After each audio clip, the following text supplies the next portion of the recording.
आदाब, KP news 24/7 में आपका स्वागत है। मैं हूं मुस्तफा आदिल। आइए सबसे पहले देखते हैं मुख्य समाचार। कर्नाटक में विधानसभा चुनाव से पहले भाजपा को लगा झटका। एमएलसी बाबूराव चिंचनसूर ने दिया इस्तीफा। बेंगलुरु में पीक आवर्स के दौरान ऑटो चालकों की हड़ताल से यात्रियों को परेशानी। बीआरएस नेता के कविता से ईडी आज फिर करेगी पूछताछ। कल 10 घंटे तक हुए थे सवाल जवाब। दिल्ली विधानसभा में बजट विवाद के बाद बीजेपी विधायकों ने सदन से किया वॉकआउट। केजरीवाल ने पीएम मोदी को लिखा पत्र, आप नाराज क्यों हैं? दिल्ली बजट न रोकने की अपील।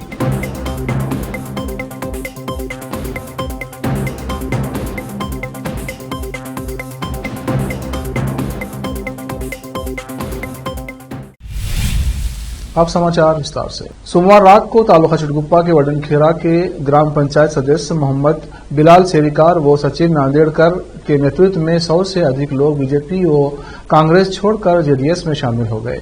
इस अवसर पर हुमनाबाद विधानसभा क्षेत्र के जेडीएस उम्मीदवार सीएम फैज, तालुका जेडीएस अध्यक्ष गौतम सागर, चिटगुप्पा जेडीएस अध्यक्ष मोइजुद्दीन वारुदवाले, काउंसलर नसीर हकीम, काउंसलर तबरेज बांगी, निजाम हकीम व पार्टी के कार्यकर्ता आदि उपस्थित थे। चिटगुप्पा से केपी न्यूज के संवाददाता आजीम की रिपोर्ट। अभिनंदिसोण, सन्मान ಮಾಡೋಣ।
कर्नाटक उर्दू अकादमी के साथ बज़्म गालिब और नया अदब के संयुक्त रूप से 18 मार्च को वसंत नगर बेंगलुरु में स्थित अलियांस फ्रांसे में 2 दिवसीय राष्ट्रीय संगोष्ठी हिंदुस्तानी रिवायत और तसव्वुफ आयोजित किया गया। इस अवसर पर संगोष्ठी का उद्घाटन और अध्यक्षता डॉक्टर अजय कुमार सिंह, सेवानिवृत्त आईपीएस ने किया, जबकि IRS secretary Jairam Raipura, Manoj Jain IAS secretary मुख्य अतिथि थे। जस्टिस रजिस्ट्रार उर्दू अकादमी डॉक्टर माजुद्दीन खान ने प्रतिक्रिया दी। इस अवसर पर कर्नाटक उर्दू अकादमी की ओर से छापी गई 2 पुस्तकों का विमोचन किया गया, यानी रस्म इजरा की गई, जिसमें पहली पुस्तक श्री जयराम रायपुरा की कन्नड़ा ड्रामा सरीगे सेरे, जिसका उर्दू अनुवाद डॉक्टर माहिर मंसूर ने किया है, और दूसरी पुस्तक कर्नाटक के उर्दू कलमकारों की डायरेक्टरी, जिसमें राज्य कर्नाटक के उर्दू लेखक, शायर और पत्रकारों के परिचय शामिल हैं। इस डायरेक्टरी को गुलबर्गा के प्रसिद्ध लेखक व सेवानिवृत्त शिक्षक डॉक्टर अनीस सिद्दीकी ने तरतीब दिया है। इन दोनों पुस्तकों का विमोचन किया गया। इस अवसर पर सभी अतिथियों के अलावा डॉक्टर अनीस सिद्दीकी, प्रसिद्ध लेखक व शायर मोहम्मद आजम शाहिद और दूसरे उपस्थित थे। मोहम्मद आजम शाहिद ने इस कार्यक्रम की कार्रवाई चलाई। उर्दू अकादमी के रजिस्ट्रार डॉक्टर माजुद्दीन खान ने सभी उपस्थित अतिथियों के अलावा बज़्म गालिब और नया अदब बेंगलुरु के जिम्मेदारों और उपस्थित लोगों का धन्यवाद किया। इस अवसर पर कर्नाटक के उर्दू कलमकारों की डायरेक्टरी के प्रबंध करने वाले डॉक्टर अनीस सिद्दीकी ने इस संबंध में बताया। डॉक्टर अनीस सिद्दीकी ने मुस्तफा आदिल को यह जानकारी दी। मैं गुलबर्गा से आज के इस मौके पर यहाँ शरीक होकर बड़ी खुशी महसूस करता हूँ। आज के इस तकरीब में जो दरअसल नया अदब और बज़्म गालिब के ज़रिए तमाम कर्नाटक उर्दू अकादमी के इश्तराक से मुनक़्क़द किए गए इस जलसे में कर्नाटक उर्दू अकादमी के 2 बहुत ही अहम मतबूआत की रस्म इजरा अंजाम पाई। सबसे पहले तो केम्पे गौड़ा की हयात ख़िदमत पर लिखा हुआ कन्नड़ा ड्रामा, उसका तर्जुमा कर्नाटक उर्दू अकादमी ने शाया किया था, उसकी रचना अंजाम पाई। दूसरी किताब जो मेरे नज़दीक बहुत ही अहम किताब है, वो है कर्नाटक में उर्दू कलमकारों की डायरेक्टरी। आज इस किताब की रस्म ज़रा अंजाम पाई। ज़ाहिर है ये किताब बड़ी ही मेहनत से कर्नाटक के लगभग 300 से ज़्यादा कलमकारों की हयात और उनके सवानी कवायद का अहाता करती है। इस किताब के सलाहकारों में जनाब माजुद्दीन साहब, रजिस्ट्रार कर्नाटक उर्दू अकेडमी, जनाब मोहम्मद आज़म शाहिद, जनाब इफ्तिखार अहमद शरीफ और जनाब मुबीन अहमद ज़ख़्म इस किताब के सलाहकारों में थे। तो ये किताब आने वाले दिनों में एक हवाले की किताब की सूरत में कर्नाटक के ही नहीं बल्कि हिंदुस्तान के हर हिस्से में वो लोग जो कर्नाटक के उदबा और शुरा के बारे में जानना चाहते हैं, ये किताब उनके लिए एक तैयार हवाले का काम करेगी। कर्नाटक में भारतीय जनता पार्टी एमएलसी बाबूराव चिंचनसूर ने सोमवार को राज्य विधान परिषद से इस्तीफा दे दिया है। उन्होंने अपना इस्तीफा विधान परिषद के सभापति बसवराज होरट्टी को सौंपा। बसवराज होरट्टी ने इस्तीफा स्वीकार कर लिया है। माना जा रहा है कि चिंचनसूर ने गुरमिटकल निर्वाचन क्षेत्र से विधानसभा चुनाव के लिए भाजपा से टिकट मांगा था, लेकिन उन्हें टिकट से इनकार कर दिया गया क्योंकि वो वर्तमान में एमएलसी हैं। इसी बात से नाराज होकर उन्होंने इस्तीफा दे दिया है। होरट्टी ने एक अंग्रेजी समाचार पत्र से बात करते हुए कहा, चिंचनसूर ने कहा कि वो अपना इस्तीफा सौंपने के लिए पिछले 4 दिनों से मुझे ढूंढ रहे थे। सोमवार को उन्होंने मुझसे बेंगलुरु में मेरे आवास पर मुलाकात की और अपना इस्तीफा सौंप दिया। मैंने इस्तीफा स्वीकार कर लिया है। ये उनका लोकतांत्रिक अधिकार है और मैं ना नहीं कह सकता। कल्याण कर्नाटक क्षेत्र में कोली कब्बलिगा समुदाय के एक प्रमुख नेता चिंचनसूर के इस कदम से उनके अगले कदम के बारे में अटकलें लगाई जाने लगी हैं। चिंचनसूर कांग्रेस छोड़कर 2018 में भाजपा में शामिल हुए थे। उन्हें 2019 के लोकसभा चुनाव में कांग्रेस अध्यक्ष मल्लिकार्जुन खड़गे को हराने में महत्वपूर्ण भूमिका निभाने वाले प्रमुख नेताओं में से एक के रूप में देखा गया था। कर्नाटक प्रदेश कांग्रेस अध्यक्ष डीके शिवकुमार ने कहा कि ये सरकार अपनी सुविधा के लिए कब तक निगम और स्थानीय निकायों के चुनाव टालेगी। ऐसा लगता है कि बल्लारी में महापौर का चुनाव कराने के लिए अधिकारियों की कमी है। शहर में पत्रकारों से बातचीत करते हुए श्री कुमार ने कहा कि मानो भाजपा एमएलसी के लिए निर्वाचन क्षेत्र बदलने का कोई मौका नहीं है। कांग्रेस पार्टी के पास बहुमत होने के बावजूद भाजपा महापौर चुनने के लिए संविधान और लोकतांत्रिक व्यवस्था का क्या करने जा रही है। जिलाधिकारी ने इसे क्यों टाला। उन्होंने कहा कि लोकतंत्र में जीत नहीं होने पर इस तरह अधिकारियों का गलत इस्तेमाल करना क्या सही है। मंत्री और सरकार के दबाव के आगे घुटने टेकने और ऑपरेशन कमल की अनुमति देने की कोशिश कर रहे अधिकारियों को आगामी दिनों में जवाबदेह ठहराया जाएगा। आगामी दिनों में कांग्रेस सरकार आने के बाद उचित कार्रवाई की जाएगी। युवा क्रांति शिवकुमार ने कहा कि हमारे नेता राहुल गांधी भारत जोड़ो यात्रा के बाद कर्नाटक आ रहे हैं और बेलगावी में युवा क्रांति सम्मेलन में भाग ले रहे हैं। राहुल गांधी युवाओं से प्रदेश और देश में बदलाव लाने का आह्वान कर रहे हैं। कांग्रेस पार्टी ने जाति और धर्म की परवाह किए बिना युवाओं और महिलाओं को प्राथमिकता दी है। अगर ये दोनों तबके ठान लें तो बदलाव लाना संभव है। बेंगलुरु में हजारों ऑटो रिक्शा चालक सोमवार को बाइक टैक्सियों पर प्रतिबंध लगाने की मांग को लेकर हड़ताल पर चले गए, जिससे यात्रियों को कई घंटे तक परेशानी का सामना करना पड़ा। पुलिस ने सैकड़ों ऑटो चालकों को हिरासत में लिया जब उन्हें केएसआर बेंगलुरु रेलवे स्टेशन से रेसकोर्स रोड पर मुख्यमंत्री के आधिकारिक आवास तक सुबह 11 बजे मार्च करने की कोशिश की। दोपहर करीब 3:30 बजे हड़ताल वापस लेने के बाद पुलिस ने उन्हें जाने दिया। चालक चाहते हैं कि सरकार उन बाइक टैक्सियों पर प्रतिबंध लगाए जो अवैध रूप से चल रही हैं और उनकी कमाई को प्रभावित कर रही हैं। वक्त है ब्रेक का। ब्रेक के बाद जल्द लौटते हैं। सामाजिक, राजनीतिक, लोकल और इंटरनेशनल न्यूज की सबसे बेहतर कवरेज जो आपको रखती है हर पल बाखबर। देश और दुनिया भर की खबर के लिए देखते रहें केपी न्यूज 24/7।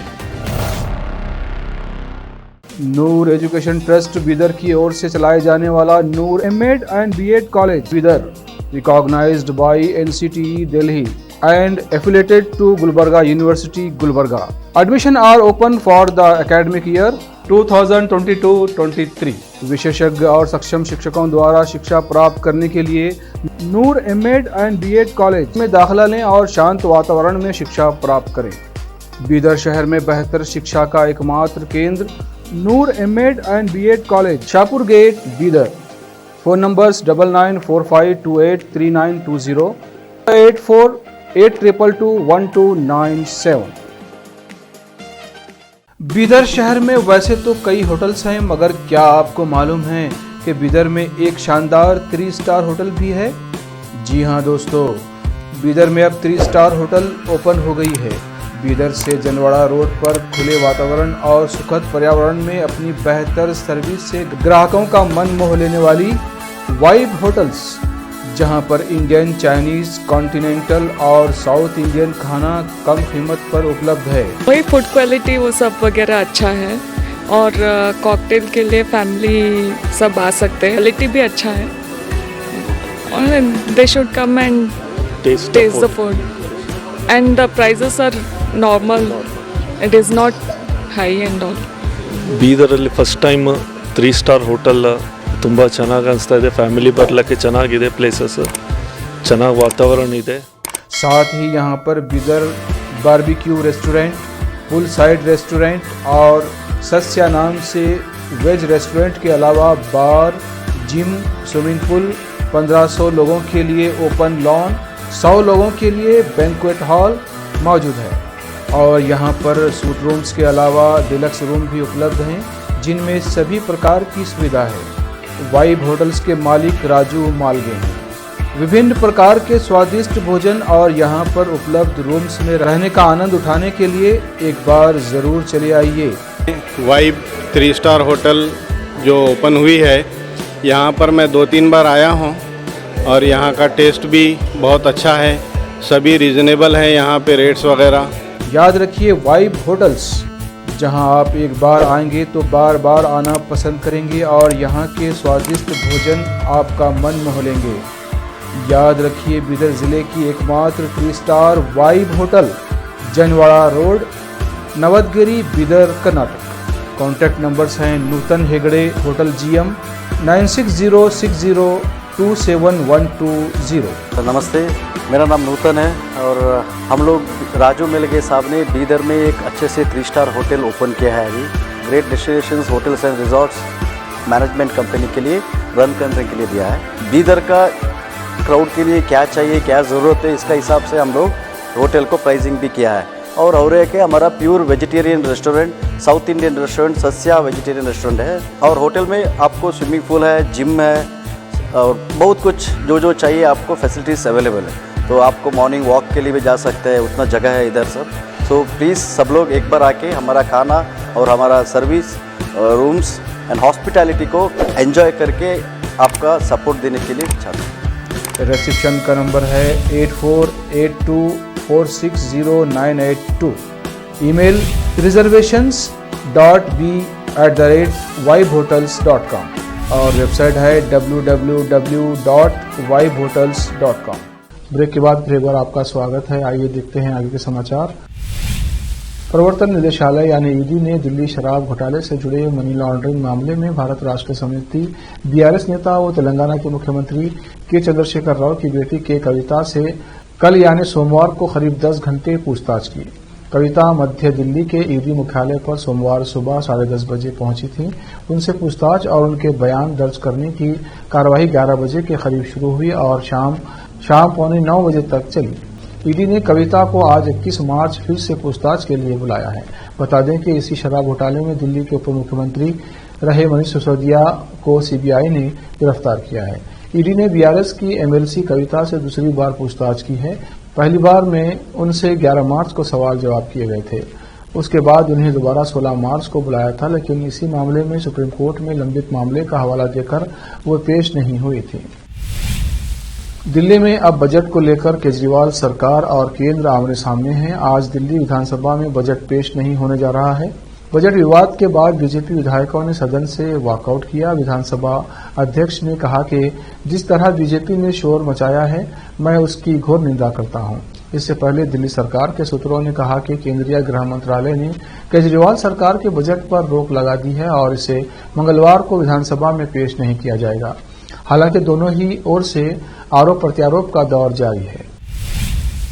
दिल्ली में आम आदमी पार्टी सरकार का बजट आज यानी 21 मार्च को पेश होना था, लेकिन इसमें पेंच फंस गया है।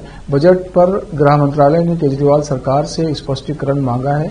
पूछा गया है कि बजट प्रस्ताव में विज्ञापन के लिए ज्यादा राशि क्यों आवंटित की गई है।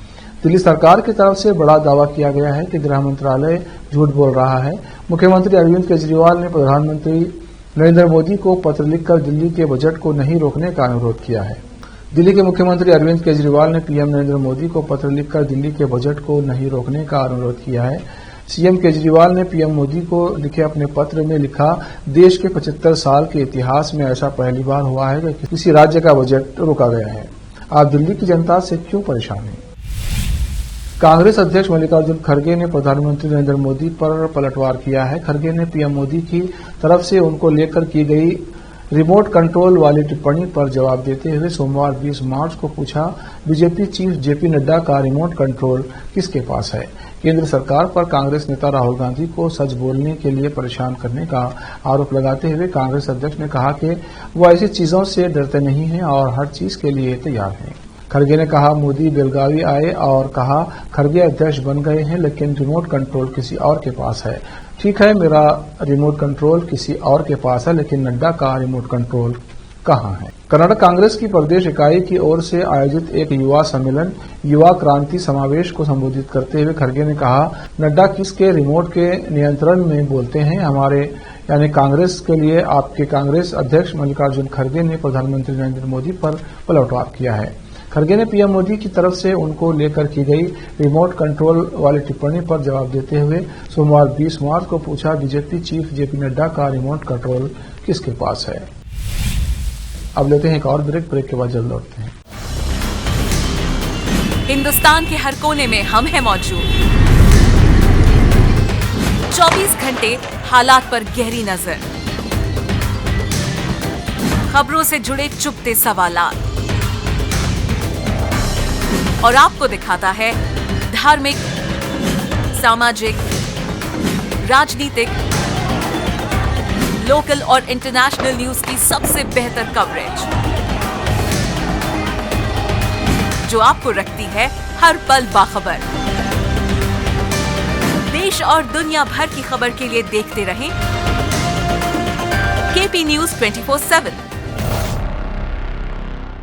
नूर एजुकेशन ट्रस्ट बीदर की ओर से चलाए जाने वाला Noor MEd and BEd college Bidar, recognised by NCTE Delhi and affiliated to Gulbarga University, Gulbarga. Admission are open for the academic year 2022-23. विशेषज्ञ और सक्षम शिक्षकों द्वारा शिक्षा प्राप्त करने के लिए नूर एमएड एंड बीएड कॉलेज में दाखिला लें और शांत वातावरण में शिक्षा प्राप्त करें। बीदर शहर में बेहतर शिक्षा का एकमात्र केंद्र Noor MEd and BEd college, Shahpur gate, Bidar. Phone numbers 9945283920 8482221297। Break के बाद फिर एक बार आपका स्वागत है। देखते हैं अन्य समाचार।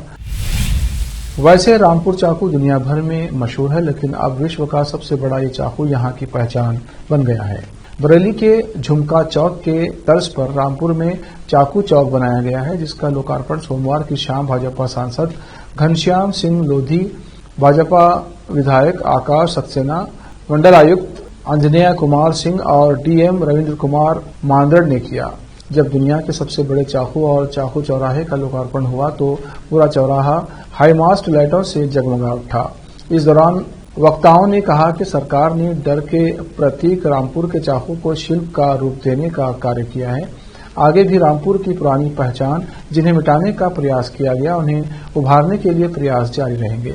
सांसद घनश्याम सिंह लोधी ने कहा कि प्रदेश में जब से भाजपा की सरकार आई है, तब से उत्तर प्रदेश उत्तम प्रदेश के रूप में निरंतर उन्नति के शिखर पर आगे बढ़ रहा है। उन्होंने कहा कि आज चाकू अच्छे हाथों में है तो उसका प्रयोग भी अच्छा हो रहा है। भाजपा के आकाश सक्सेना ने कहा कि रामपुरी चाकू को कभी डर के रूप में जाना जाता था, परंतु सरकार ने इस डर के प्रतीक चाकू को शिल्प का रूप देने का कार्य किया है। उन्होंने कहा कि शासन स्तर से चाकू उद्योग के लिए लाइसेंस से छूट और जीएसटी के दायरे से बाहर रखने के लिए भी विचार किया जा रहा है। मंडल आयुक्त अंजनेय कुमार सिंह ने कहा कि दुनिया के सबसे बड़े चाकू को तैयार कराने की बुनियाद काफी पहले रखी गई थी। ये चाकू रामपुर की सिर्फ पहचान ही नहीं है, बल्कि यहाँ के शिल्प और आजीविका की पहचान भी है।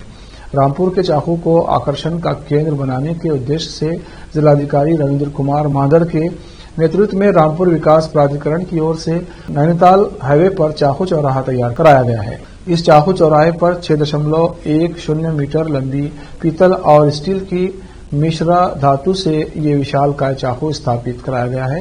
रामपुर से केपी न्यूज का संवाददाता नाजिम अली की रिपोर्ट। दुनिया के सबसे बड़े चाकू का जो चौराहा है, ये चाकू है, उसका उद्घाटन हुआ है, तो किस तरीके के सहयोग रहा है सरकार का और आपका या प्रशासन का? देखिए, रामपुर को सजने संवारने के लिए हमारे प्रशासन का और हमारी सरकार का बहुत बड़ा रोल है, क्योंकि अब उसकी शुरुआत हो चुकी है। ये तो पहला चौराहा है, अभी देखना आगे आगे कई चौराहे इस तरीके के बनने जा रहे हैं। और हमारे रामपुर में जो एक उद्योग नगरी कहलाता था, कानपुर के बाद रामपुर दूसरा नंबर होता था, है ना, उसकी भी शुरुआत हमारे रामपुर में शुरुआत हो चुकी है। और मैं समझता हूँ आने वाले समय में, समय तो लगता है किस चीज़ को, लेकिन आने वाले समय में हमारा रामपुर बड़ा खूबसूरत रामपुर होगा और दुनिया के नक्शे पर रामपुर चमकेगा। अच्छा सांसद जी, जिस तरीके से रामपुर को दुनिया का सबसे बड़ा चाकू मिला है, आप यहाँ के सांसद हैं, तो किस तरीके से फख्र महसूस कर रहे हैं? नहीं, रामपुर चाकू तो आज नहीं मिला, रामपुर का चाकू तो पहला था, दुनिया का सबसे बड़ा नहीं, पहले चाकू था, लेकिन अच्छे हाथों में वो चाकू नहीं था। आज अच्छे हाथों में चाकू पड़ा है और अच्छे कामों के लिए उसे इस्तेमाल किया जाएगा। और रामपुर से मतलब जब हल्द्वानी और जो नैनीताल से जो लोग टूरिस्ट आते हैं, है ना, उनके यहीं से गुजरते हैं और सबसे जब रामपुर में घुसेंगे तो दिखाई पड़ेगा कि सौंदर्य हमारा रामपुर कितना सुंदर है। तो बड़ी चर्चा चल रही चाकू, योगी जी आगे उद्घाटन करने, मोदी जी नहीं, अब योगी जी नहीं आए, अभी पुल है, अब देखते हैं। और हम लोगों ने कर दिया, वो एक ही बात है।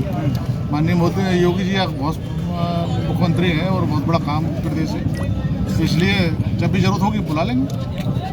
जितनी भी मुश्किलें सामने आए, अगर सपोर्ट बेहतर हो, सरकार का सपोर्ट था, मुख्यमंत्री जी का खुद का इंटरेस्ट था इसमें कि रामपुर के हस्तशिल्प को, केवल चाकू ही नहीं, हर एक हस्तशिल्प को बढ़ावा मिलना चाहिए। और इसके लिए मुझे याद है कि उन्होंने अलग से एक वीडियो कॉन्फ्रेंसिंग में इस बात को कही थी, रामपुर की समीक्षा करते हुए, कि जहां इतने हस्तशिल्प के अवसर हैं और इतने वैरायटी है, उसको हम क्यों नहीं प्रमोट करें। तो उनके प्रोत्साहन पर लोगों का जो यहाँ पे रवैया रहा, जो प्रोत्साहित करने का, लोग जुड़ते गए और उससे हमें मदद मिली कि हम कारीगरों को थोड़ा प्रोत्साहित कर सकें। और जब चाकू एक बार रिवाइव हो गया तो मैंने कहा कि रामपुर का हुनर इतना बेहतरीन है। अफशान ने भी इसको डिज़ाइन किया, कई बार मेरे पास आए, चूँकि इसका बजट बड़ा था तो उसके लिए बजट डेडिकेट करने में कई सारी चीज़ें उसमें एक अड़चन रहती है, उन सबको दूर किया गया। फाइनली जो है वो आपके सामने है और आगे हम इसको करते रहेंगे। सर, लगभग कितने पैसे की लागत से ये चाकू यहाँ पे बन के लगा है? के लिए आप फिक्रमंद रहते हैं, 1 साल आपका कार्यकाल रह गया, इसके बाद आप क्या चुनाव के मैदान में आके रामपुर की खिदमत करेंगे या किस तरीके से रामपुर का? मैं जो हूँ अभी उसी में खुश हूँ, मुझे अपनी सर्विस पे बहुत मुझे गर्व है और मैं अपनी सर्विस को एंजॉय करता हूँ। तो कोई कारण नहीं है, जब आदमी संतुष्ट हो जिस चीज़ में, तो कोई कारण नहीं है कि कहीं दूसरी तरफ मुझे देखने की ज़रूरत हो। लोगों से जुड़ाव है मेरा, लोग इस रामपुर के स्वार 34 विधानसभा में अभी उपचुनाव की घोषणा भी नहीं हुई है, उससे पहले ही स्वार की चुनावी पिच पर तैयारियों में जुट गई है।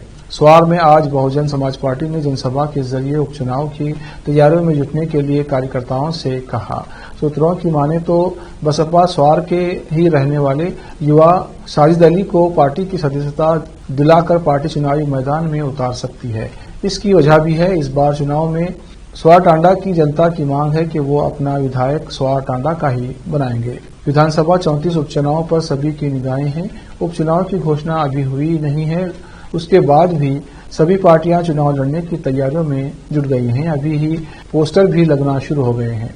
गौरतलब है कि स्वार टांडा विधानसभा से अब्दुल्ला आजम खां विधायक थे, उनको सजा होने के बाद इस विधानसभा को रिक्त कर दिया गया था। अब सभी पार्टियों को उपचुनाव होने का इंतजार है।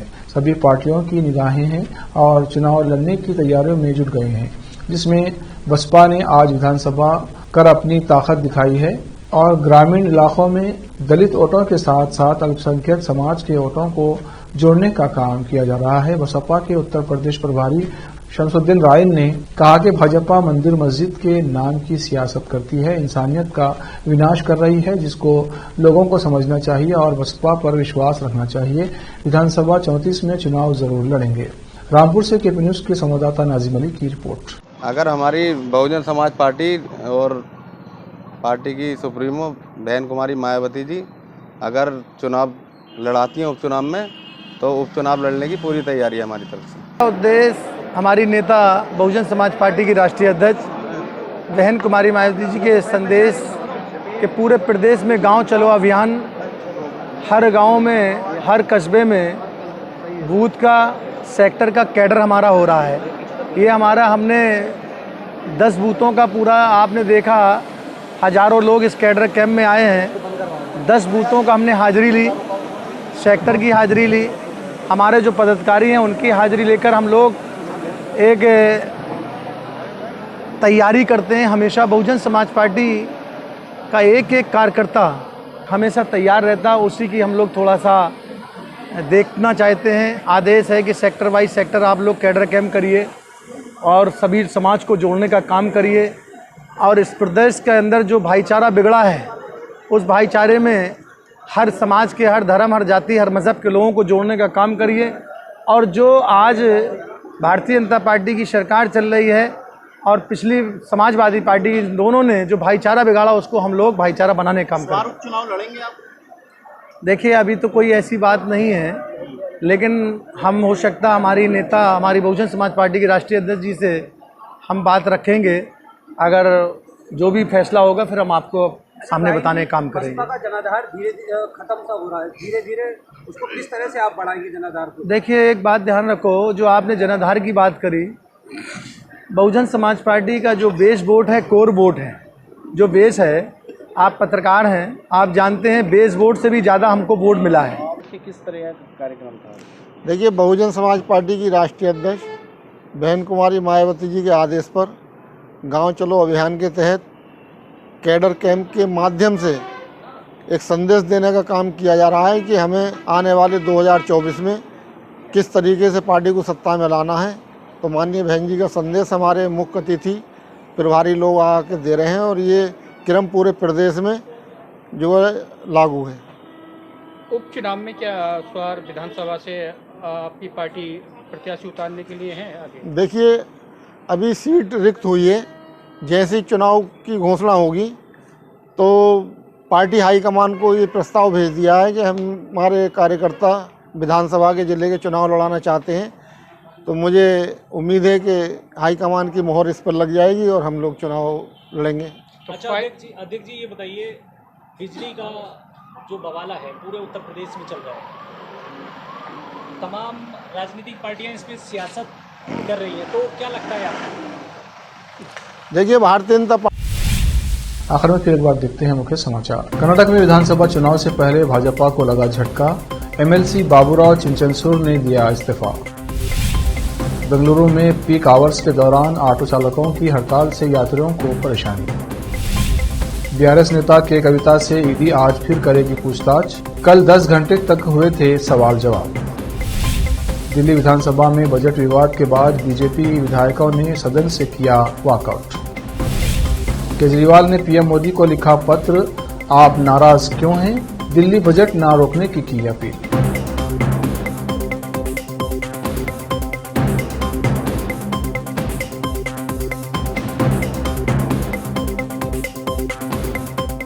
केपी न्यूज में इतना ही। देश प्रदेश के समाचारों के लिए देखते रहिए केपी न्यूज 24/7। धन्यवाद।